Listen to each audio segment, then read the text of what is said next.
বেনজির কাণ্ড ধরা পড়ে গেল, একদম ফোকলা হয়ে গেছে।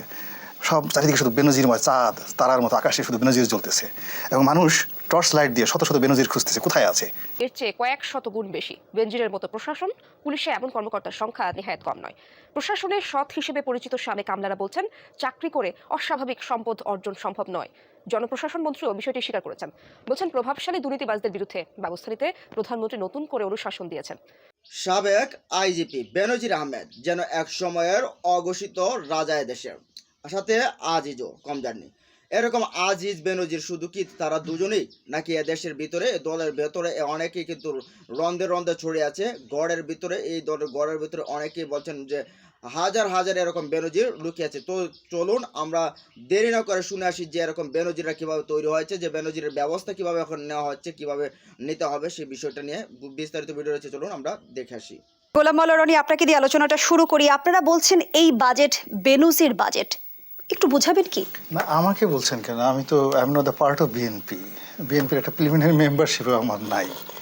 এখন এখানে দেখা যায় যে টকশোতে আওয়ামী লীগের লোকজন আসে, তার উল্টে সে কথা বলতে গিয়ে যখনই আওয়ামী লীগের সমালোচনা, আমি যখন আওয়ামী লীগে ছিলাম তখন আওয়ামী লীগের সমালোচনাই করতাম এবং এখন যা করি তার সে আরও কঠোরভাবে করতাম। কাজেই আমাকে টার্গেট করে না বলে যেটা বিএনপি মির্জা ফখরুল সাহেব যেটা বলেছেন এই ব্যাপারে আমার মন্তব্য আপনি জিজ্ঞাসা করতে পারেন। এখন মির্জা ফখরুল সাহেব এটা বলবেন, মির্জা ফখরুল সাহেব এটা বলবেন এবং এটাই বাংলাদেশের রাজনীতি। আওয়ামী লীগ যত ভালো করুক না কেন, এখন তো আওয়ামী লীগ সত্যিকার অর্থে এই বছর খারাপ অবস্থার মধ্যে আছে, কিন্তু ৩-৪ বছর আগে আসলে তো করোনার আগে খারাপ অবস্থায় ছিল না, যখন $50 বিলিয়ন ছিল রিজার্ভ ছিল, বা এই যে এখন যে বেনজির কাণ্ড ধরা পড়ে গেল, একদম ফোকলা হয়ে গেছে।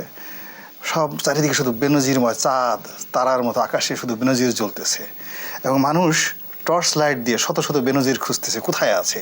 টেকনাফে কয়টা বেনজির আছে, তেঁতুলিয়াতে কয়টা বেনজির আছে। তো এটা তো 3 বছর আগে ছিল না। কিংবা বেনজির যখন ক্ষমতায় ছিলেন, হ্যাঁ, তখন দেখা যাচ্ছে সবাই গিয়ে তার সামনে জি হুজুর করার জন্য যত ব্যস্ত ছিলেন। বা আজিজ সাহেব যখন সেনাপ্রধান ছিলেন, বিজেপি প্রধান ছিলেন, ওরে বাবা রে বাবা, আজিজ সাহেবের চেহারার দিকে তাকে কত মানুষ যে কেঁদে দিয়েছে। এত সুন্দর চেহারা মানুষের হতে পারে? কিন্তু এখন যেহেতু তারা বিপদে পড়েছেন, বিপদে পড়ার পর বিভিন্ন মানুষ তাদেরকে নিয়ে ঠাট্টা মশকরা করছেন। এখন এই 3 বছর আগে যদি মির্জা ফখরুল সাহেবের কথাগুলো আপনি বিশ্লেষণ করেন, বিএনপির কথা বিশ্লেষণ করেন, মোরালেস দেখবেন যে তখনও এরকমই, ওই যখন আওয়ামী লীগের এরকম রিয়েল কোনো প্রবলেম ছিল না, তখনও এই সমস্ত কথাবার্তা হয়েছে। তাহলে পররাষ্ট্রমন্ত্রী যেমনটি বলেছে যে প্রতি বছরে আসলে বিএনপি বিবৃতি রেডি করে রাখে বাজেটের আগে, শুধুমাত্র অভিযোগ করার জন্য অভিযোগ। এটা আওয়ামী লীগ যখন বিরোধী দলে ছিল তারাও বিবৃতি রেডি করে রাখতো, ব্যানার রেডি করা থাকতো, এবং জাতীয় পার্টি যখন ক্ষমতায় ছিল তখন বিএনপি এবং আওয়ামী লীগ উভয় দলই ব্যানার রেডি করে রাখতো, হরতাল রেডি থাকতো, সব কিছু রেডি থাকতো। আসলে আমরা এই যে ইন্ডিয়াতে একটা সুন্দর, দেখেন এত কিছুর পর একটা দারুণ ডেমোক্রেসি হলো, একটা নির্বাচন হলো, আমরা এখনও ঠিক ওই পর্যায়ে, দুঃখজনক হলেও সত্যি, যে বিএনপি বা আওয়ামী লীগ বা মূল ধারার যে দলগুলো আছে, ভালো জিনিসের ভালো আল্লাহকে সাক্ষী রেখে হাজির নাজির জেনে আমরা ভালোকে ভালো বলতে পারি না, মিথ্যাকে মিথ্যা বলতে পারি না, অন্যায়কে অন্যায় বলতে পারি না। আমরা সবসময় দেখি যে আমি যদি বিএনপি করতাম, তারেক রহমান সাহেব আমার আগামী দিনের মনোনয়ন দিবেন কি দিবেন না, তার নজর আমার দিকে কেমন আছে, এটার উপর নির্ভর করে আমাকে কথাবার্তা বলতে হয়। বিএনপি আওয়ামী লীগের অবস্থা আরও অবস্থা, যে সেখানে তো যেহেতু দল ক্ষমতা আছে, আরও 20-25 জন লোককে তাদের মর্জি মেজাজ অনুভব করে যারা টকশোতে আসে তাদের কথাবার্তা বলতে হয়। কিন্তু গণতন্ত্র সেখানেই বিকশিত হয় যেখানে কেন আশা করছে যদি চুলচেরা বিশ্লেষণ করা হয় এই বর্তমান বাজেটকে।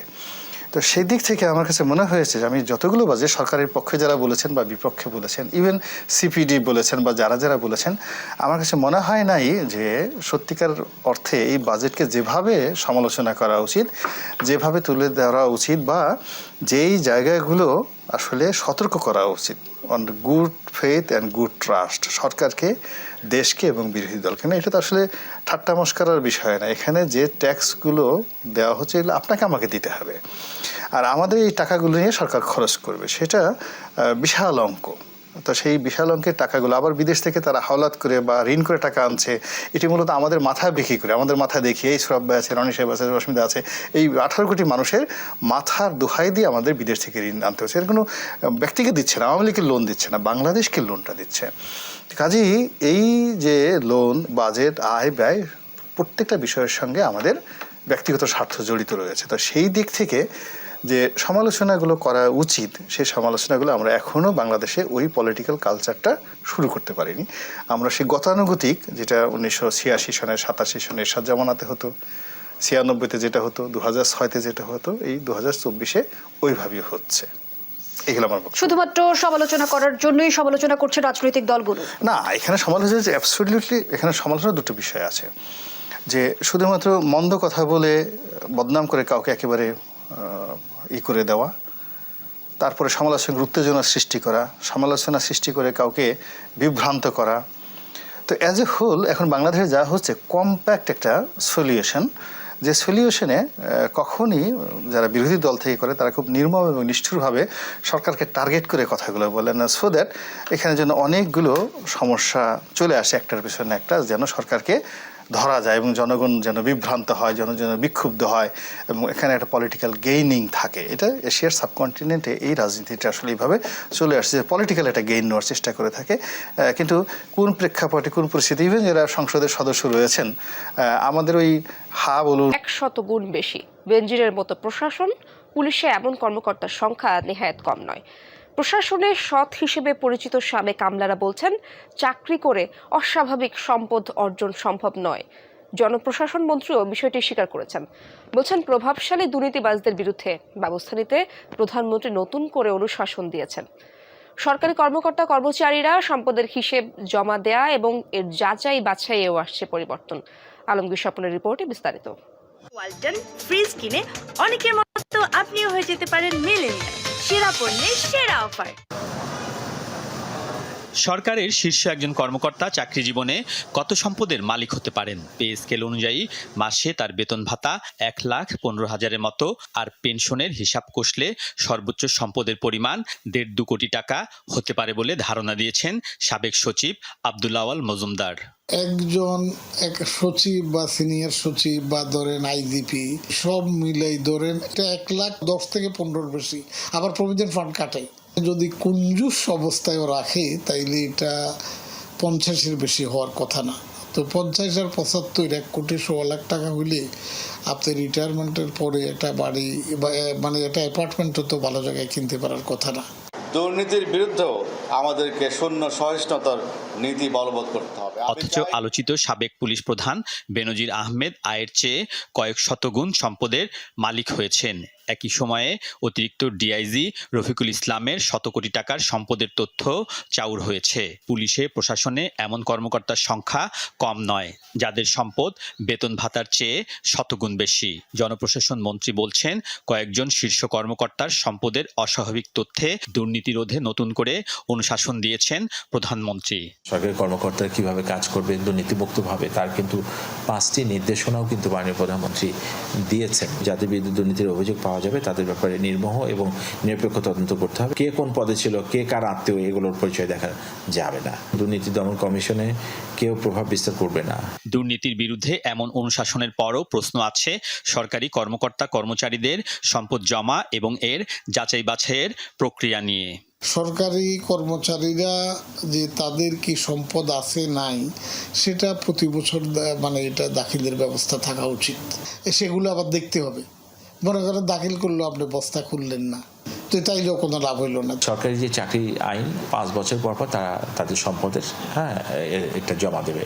দেখা গেছে যে এরকম অস্বাভাবিক বৃদ্ধি পেয়েছে, তো সেটাও কিন্তু আমাদের অভিযোগগুলো আছে, অভিযোগের প্রেক্ষিতে কিন্তু ডিপার্টমেন্ট প্রসিডিং হয়। দুর্নীতিতে লাগাম ও জবাবদিহিতা নিশ্চিতে সরকারি কর্মকর্তা কর্মচারীদের বার্ষিক গোপনীয় অনুবেদন বা এসিআর এর প্রক্রিয়ায় পরিবর্তনও আনছে জনপ্রশাসন মন্ত্রণালয়। অ্যানুয়াল পারফরমেন্স অ্যাপ্রেজাল রিপোর্ট, তো এসিআর যেটা আছে এটা চেঞ্জ করে আমরা একটু ডেভেলপ করতে যাচ্ছি। সততার বিষয়টা যদি প্রশ্নবিদ্ধ হয় সেখানে কি আছে না আছে জিনিসগুলো আরো সুন্দরভাবে চলে আসবে, এটা আরো ডিজিটালাইজড কম্পিউটারাইজড হয়ে যাবে। জনপ্রশাসন মন্ত্রণালয়ের তথ্য অনুযায়ী দুর্নীতিসহ নানা অনিয়মে জড়িত থাকার অভিযোগে গত 5 বছরে প্রশাসনের 350 কর্মকর্তা কর্মচারীর বিরুদ্ধে শাস্তিমূলক ব্যবস্থা নেওয়া হয়েছে। আলমগীর স্বপন, যমুনা নিউজ, ঢাকা। তো দেখুন, এই যে বেনজির, এই যে আজিজ, তারা কিন্তু একদিনে তৈরি হয়নি এদেশে।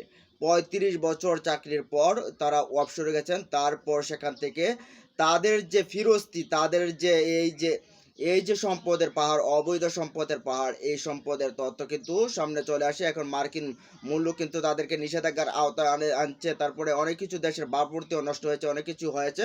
সেই সাথে সাথে এই যে সম্পদ বেরিয়ে আসছে, এখন এই সম্পদ কিন্তু একদিন তৈরি হয়নি। তাও এই সম্পদের ব্যাপারে আসলে সরকার অনেকগুলো ক্রোক করছে, অনেকগুলো কিন্তু বাজেয়াপ্ত করছে। তারপরে অনেক বিশাল সম্পত্তি, যেটা যদি এই দেশ তারা যদি এই চুরি করে এই অবৈধভাবে এই দলানা করতো, তাহলে এগুলো কিন্তু দেশের কল্যাণে কাজ হতো, বেকারদের একটা কর্মসংস্থান সৃষ্টি হতো। কিন্তু এই বেনজিররা দেশটাকে লুটপাট করে শেষ করে দিয়েছে। তো আসলে এই বেনজিরদের ব্যাপারে বুঝতেই পারছেন যে ভিডিওতে কি বলা হয়েছে। তো এ বিষয়ে আপনাদের মতামত কি কমেন্ট বক্সে জানিয়ে দিন। ভালো থাকুন, সুস্থ থাকুন, আল্লাহ হাফেজ।